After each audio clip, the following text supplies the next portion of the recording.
just driving down the road. Looks like we'll have to take a detour.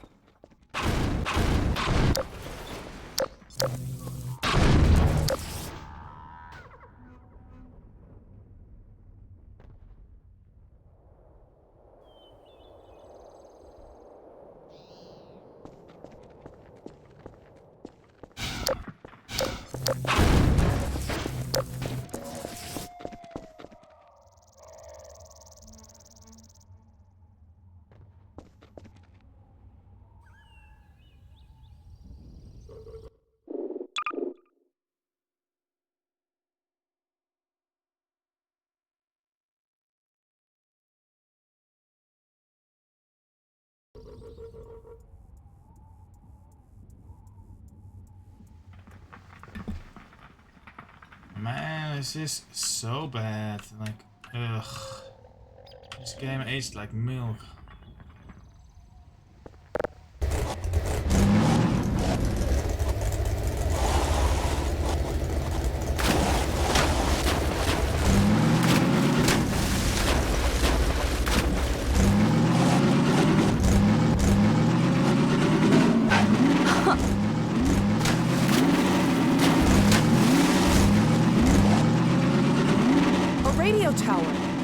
If it's working, we need to send a warning to White Forest. They've got no idea the Combine's heading their way.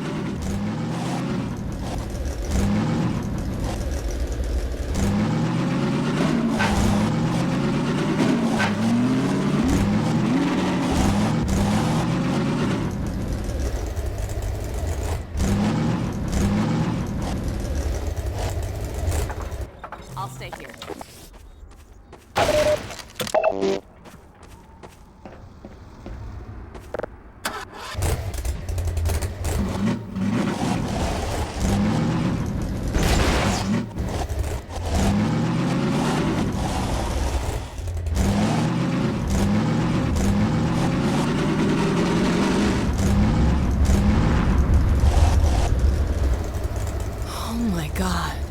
Portal's getting bigger.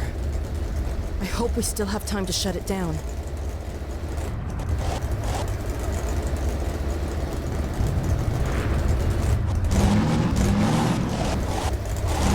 Nobody's home. Wonder how long it's been deserted. They must have a transmitter in one of these buildings.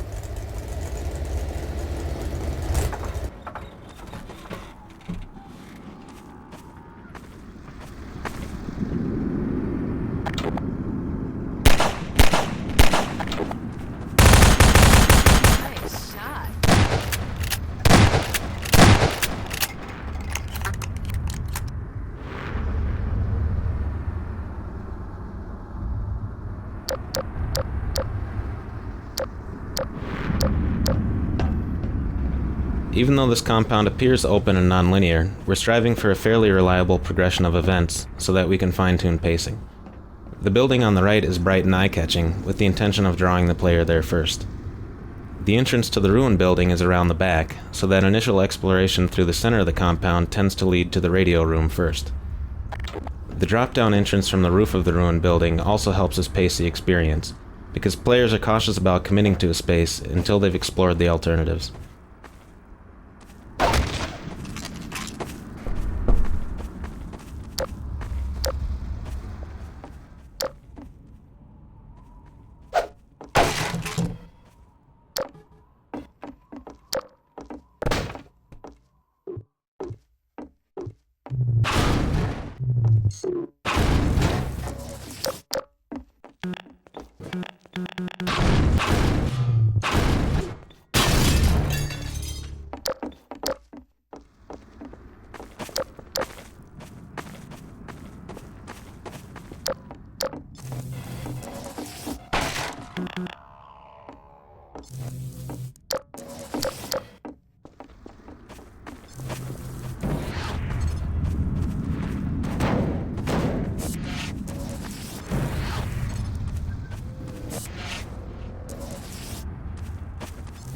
Let's look for a transmitter room.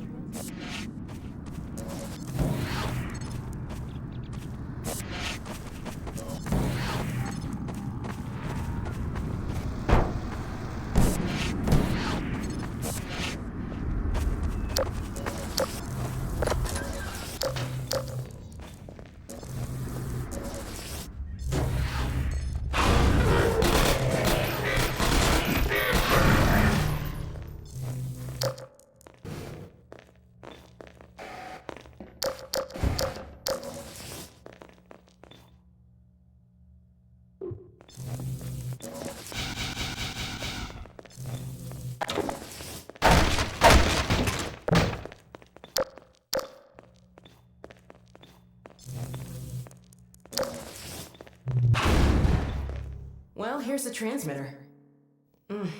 No power, though. Let's see if we can get some electricity going.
We'd better try to get power to the transmitter, Gordon.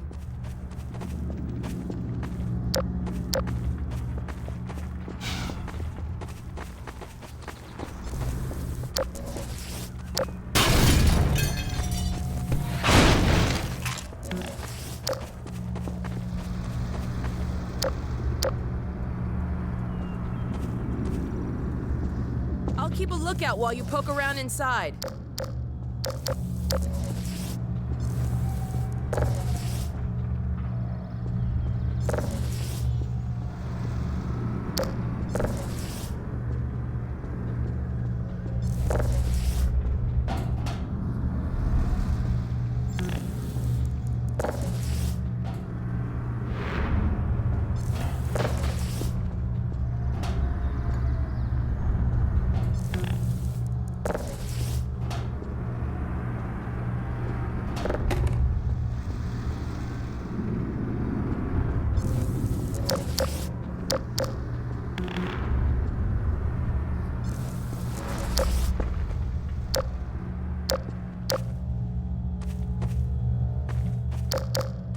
This room is designed so that the player will notice the main set of plugs right away, but is less likely to spot the second set at first. One end of the long cable is already plugged in, encouraging the player to grab the loose end and put it into the powered socket. This makes the faulty wire break loose and spark. With the power on, players try to return upstairs only to discover that now the elevator needs power. At this point, they look about more carefully and discover the elevator sockets. The short cord is tucked next to the elevator sockets, so that they're likely to try to use it there first, before realizing they need a longer one. Given this fairly reliable progression of events, we were able to write a limited number of lines for Alex so that she could react each time the puzzle changed state.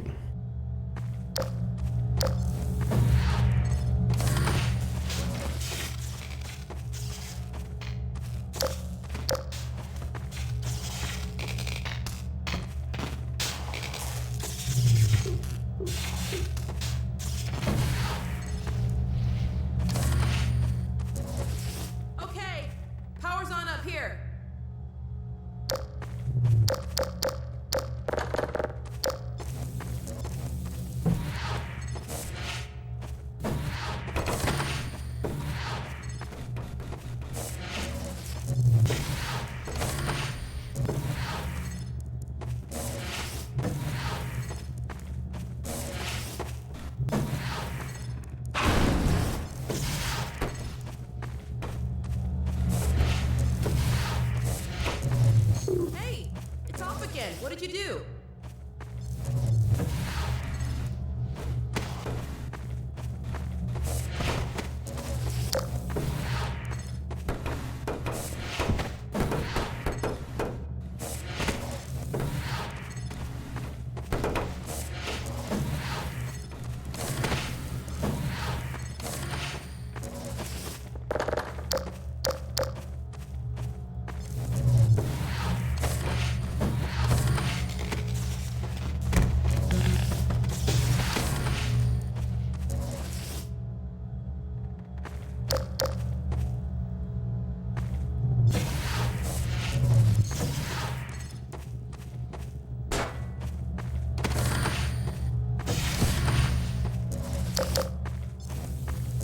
This room is designed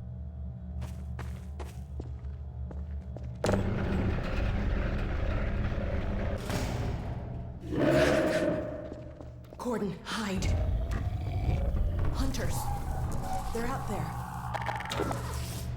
Shh. It's on the roof. Door. Here it comes. They're not gonna catch me off guard. Not this time.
should get our warning out and then keep moving. That was probably a scouting party.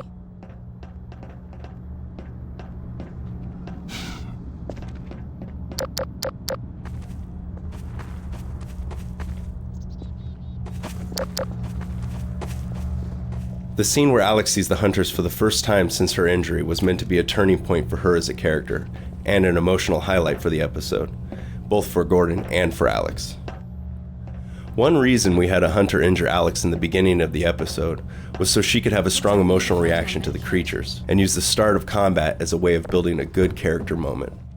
Alex's previous encounter has given her a visceral fear of hunters, but now she has to make a conscious choice to get past her fear and into the right state for fighting them. She uses anger to get there. We also use Alex's intensity to draw the player's attention to subtler aspects of the scene, getting the player in position for the best view of the hunters as the attack gets underway. Oh, the other thing that's so great about acting for video games, and I guess voiceover in general, but for this particular game, is so amazing. I don't have to worry about hitting my mark, or playing to the camera, or forgetting my lines. That's usually my biggest thing. You can see the wheels turning on camera because I'm trying to keep up with my lines. But this, they're all right there, so I don't even have to worry about that, and I can just worry about the delivery, the emotional vibe that needs to come across, and just be the sense of immediacy. I don't even have to worry about the words. So that takes a whole other level off to let the actor just get down and into the work, which is really, really great, which is why I love this job. In earlier versions of the Hunter intro, the hunters burst physically into the room by shouldering their way through the door. As the hunter's flechette attack came online, we decided this was no longer appropriate. Now that the hunter had an effective ranged attack, having him burst into the room with you actually put him into his least viable tactical position during your very first encounter, making him seem ineffective and a bit dumb. The current design is intended to showcase his abilities while giving the player the time and space to understand the situation before pushing out into close combat.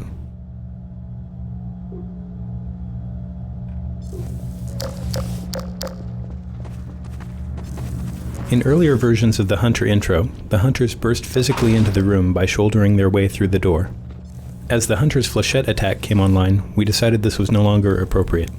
Now that the hunter had an effective ranged attack, having him burst into the room with you actually put him into his least viable tactical position during your very first encounter, making him seem ineffective and a bit dumb.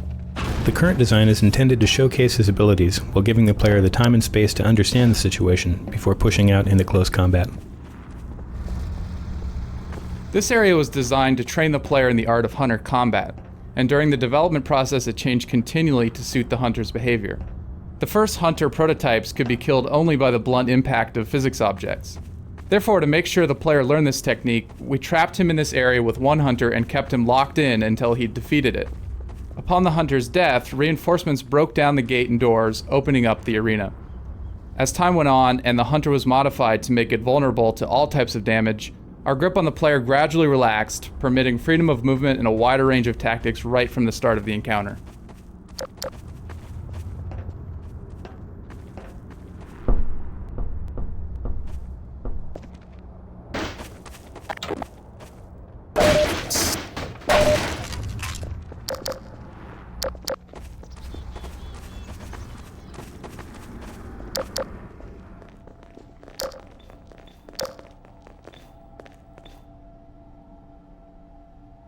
In this brief transmission scene, we are restating the goals of the level, while introducing a note of uncertainty and developing Dr. Magnuson's character. This scene was not strictly necessary, but it helped players feel some connection to Dr. Magnuson when they finally reached White Forest, and met him in person for the first time. In earlier versions, we tried having the hunters cut the power and interrupt the transmission, but this felt arbitrary. Players were more receptive to this scene after they had solved the power puzzles and survived hunter combat. It feels like a small reward in addition to the simple satisfaction of beating the hunters. Here it is. Okay. The signal's really weak. Well, let's give it a try. White Forest, come in. White Forest, do you read? White Forest, do you read? This is White Forest. Identify yourself. This is Alex? Alex Vance? Where are you? I expected you hours ago. Well, we had a bit of a setback. Don't you understand the gravity of the situation? The survival of Earth depends on the data you Yes, carry. I know. But the Combine, they're heading your way. What? What's that? What? You're heading our way? Well, I should hope so. No, not us. What was that? Combine. You're have to breaking get up, ready. Alex. What? What? Crap. I wonder if we got any of that. Let's get back on the road. Here, let me open the gate.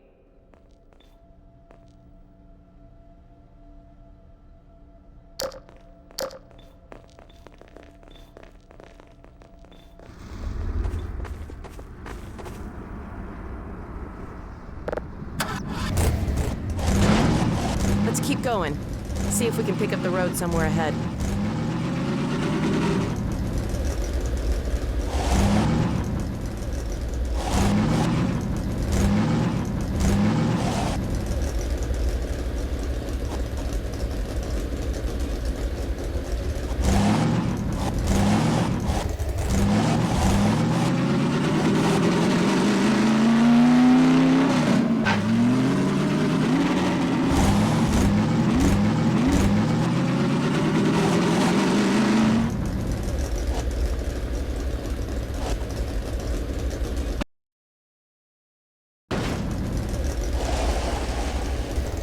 I know that peak.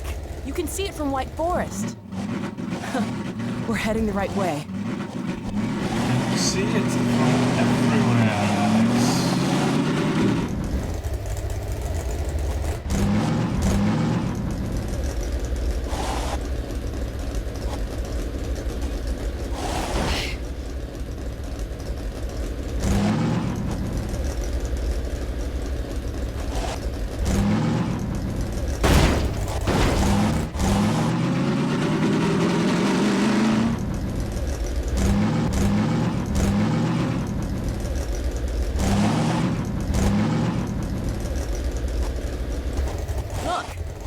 One of those advisor pods. Back in the Citadel, those things we saw.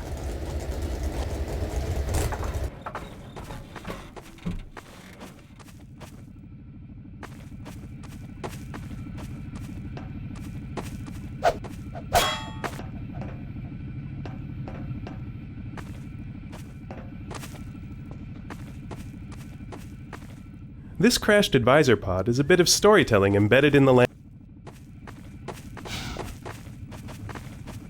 This crashed advisor pod is a bit of storytelling embedded in the landscape.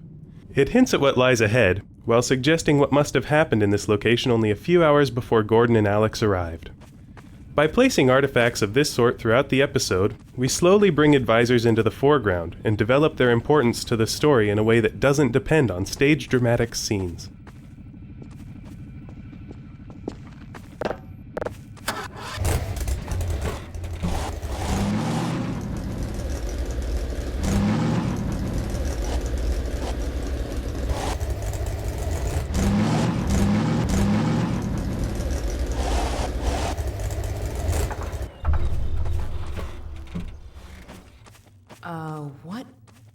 What was that? There it is again.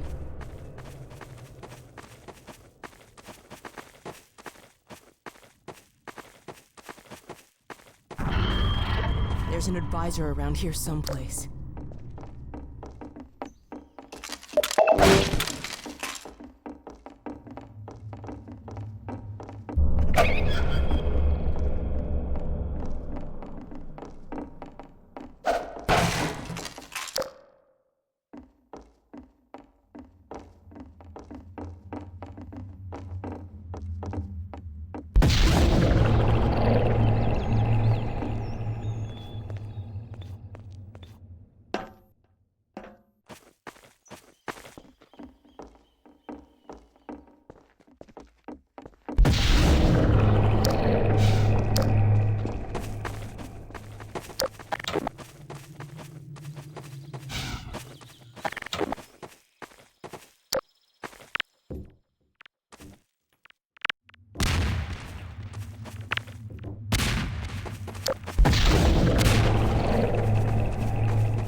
I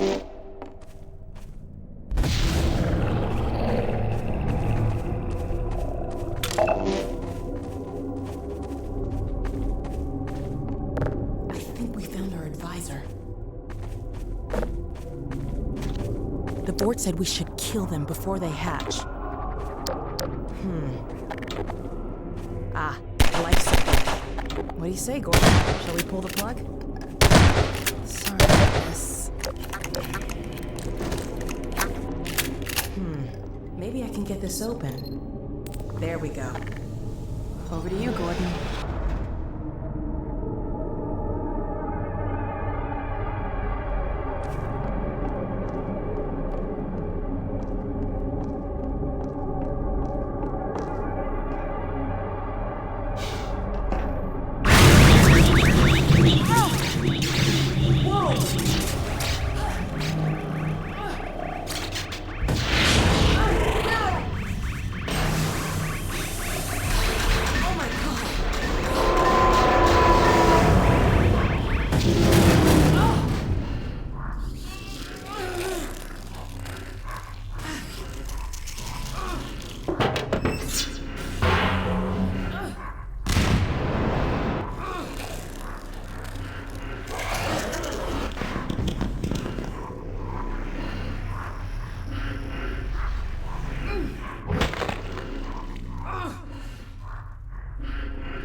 Oh my God. Gordon. Thank God you're all right. That thing was hurt. Did you see it? I can only imagine what it would have done. Uh-oh. Autonomous units subsumed. Sounds like it called its friends. Compliance with all tenets of Adversarial Assistance Act. Soldiers! Threat level adjustment. Probe. Expunge.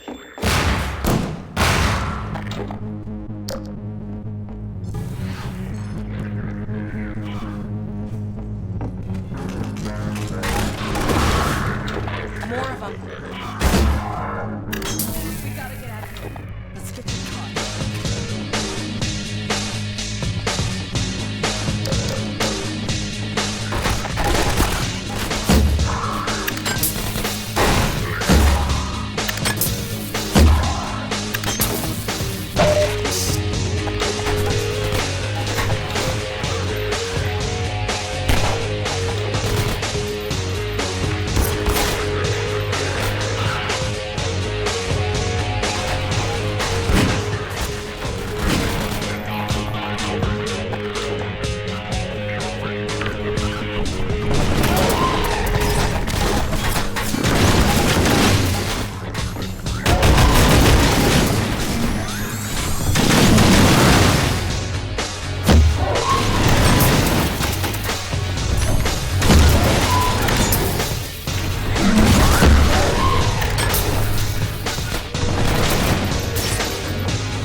This swirling debris effect uses much of the same underlying technology that powers our other cinematic physics events in Episode 2, but with a few important differences.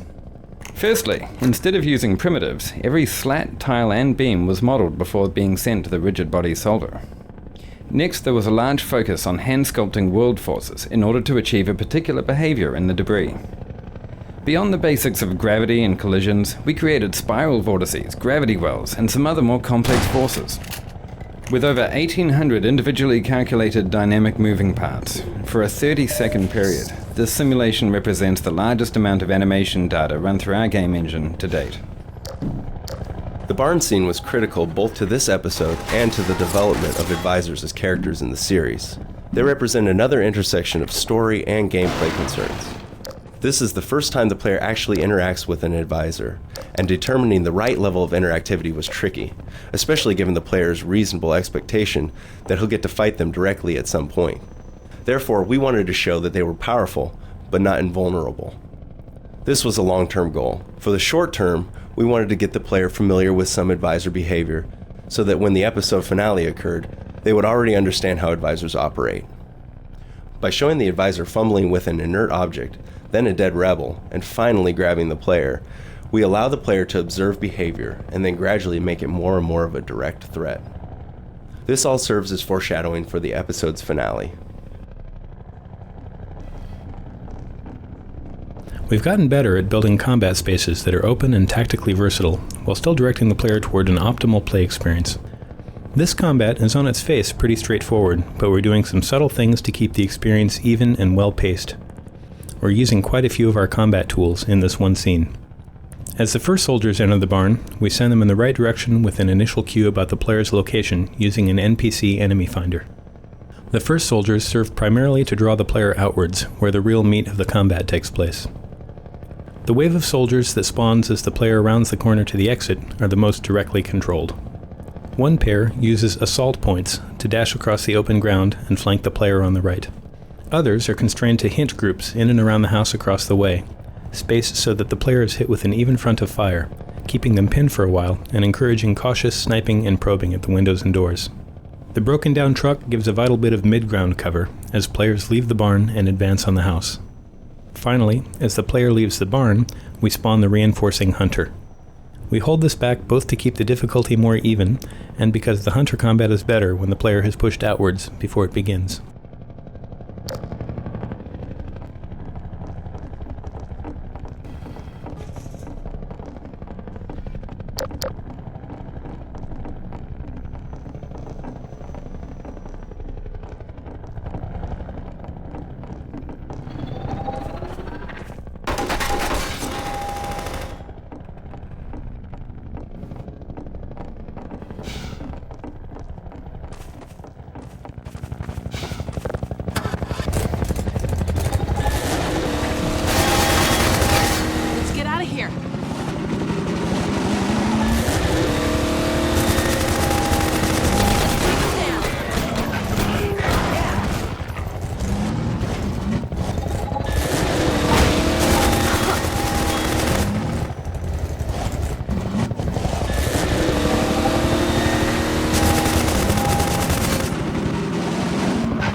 Our playtesters loved to see the zombie jump on the front of the car, and this naturally encouraged us to want to do more of it. We started off with a high frequency of occurrences of this behavior, treating the zombie leap as a gameplay element that could be played out in variations. Eventually, though, we discovered that this didn't lead to any really interesting gameplay, so we ended up creating just one memorable showcase of the event instead.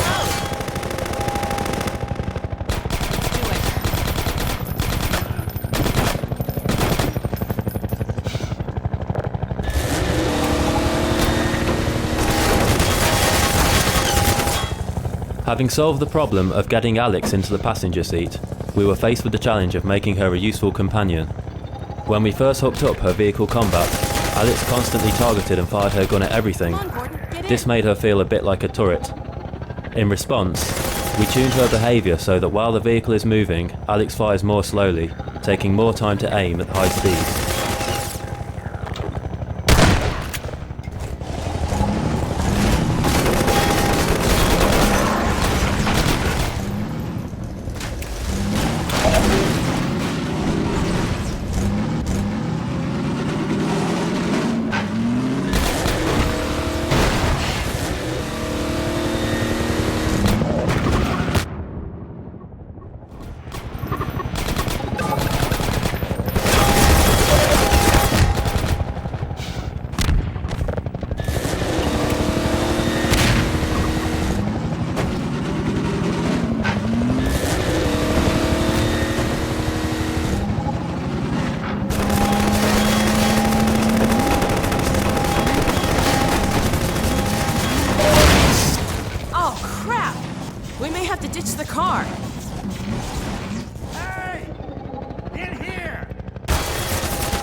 Since you brought that chopper in on your tail, you want to maybe help us take it down? Oh, with pleasure.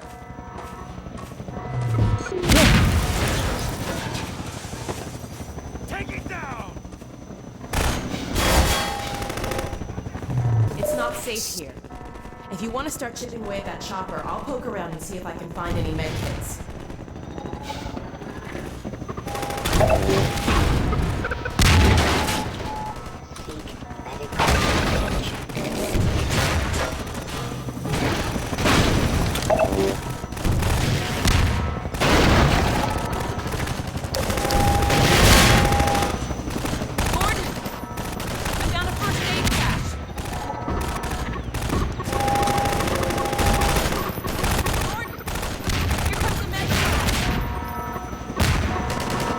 Originally, the Episode 2 chopper battle was a classic fight that relied on the use of the RPG. In the meantime, we were experimenting with a completely new way of fighting the chopper, which we had hoped to have ready for Episode 3. The early Episode 3 experiments were so successful that we pulled them straight into Episode 2.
Boy, are we glad to see you guys. Whoa!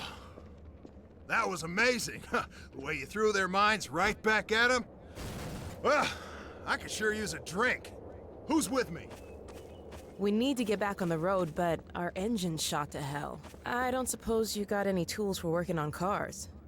Tools? Got a whole shop over here. Come on, we'll get you set up.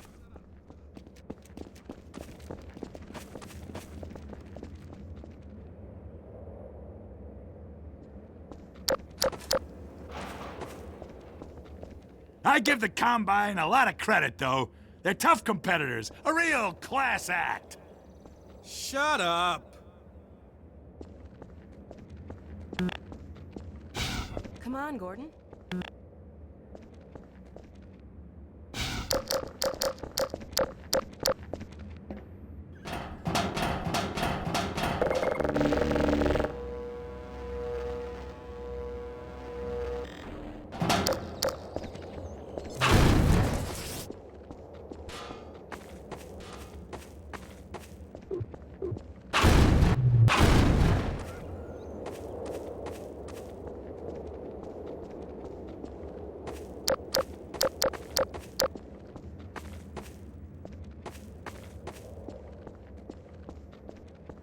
This way, Gordon.